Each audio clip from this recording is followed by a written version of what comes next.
ইন্নালিল্লাহ। মাত্র এই যে মার্কেন্টাইল 56 সাইড ফেটে গেছে, ওরা নিজেরাই ND-30 গায়ে পড়ছে, পড়ার পরে নিজেরাই ফাইটা গেছে গা, যেহেতু ওদের আর্নির তে লাগছে, তাই ওখান থেকে চাপ খাইয়া ফাইটা গেছে।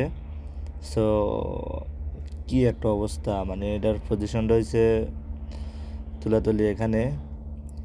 সো আমি যেটা বলতেছি যে মানে কি পরিমাণ কুয়াশা, ওরা বলতেছে কুয়াশার কারণে, ঘন কুয়াশার কারণে এখানে পড়ছে। তো আসলে এই ধরনের এই সময় আসি কুয়াশা, এটা মানে নেওয়া যায় না। মানে প্রকৃতির আবহাওয়া প্রতিদিন চেঞ্জ হয়, এই যে আশেপাশে কিছু দেখা যায় না কুয়াশার জন্য।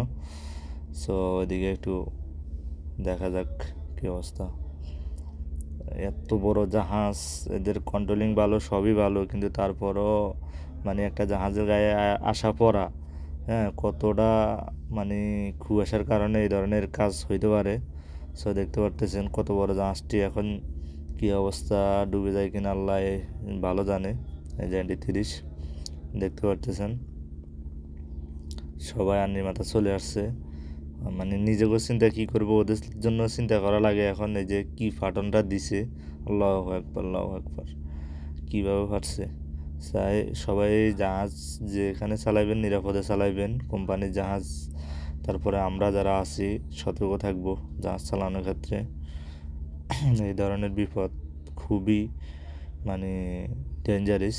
সাগরের ভিতরে কত বড় ফাটল দেখা দিছে, ওই যে পানি পড়তেছে, এরা চালাই দিছে সামনে। যাই হোক, ছুটে যাবে মনে হচ্ছে। এখন নির্দিষ্ট কোনো স্তরে যায় এরা উঠে দেওয়া লাগবে, নাহলে তো মনে করেন যে ঝামেলা হয়ে যাবে ওগা।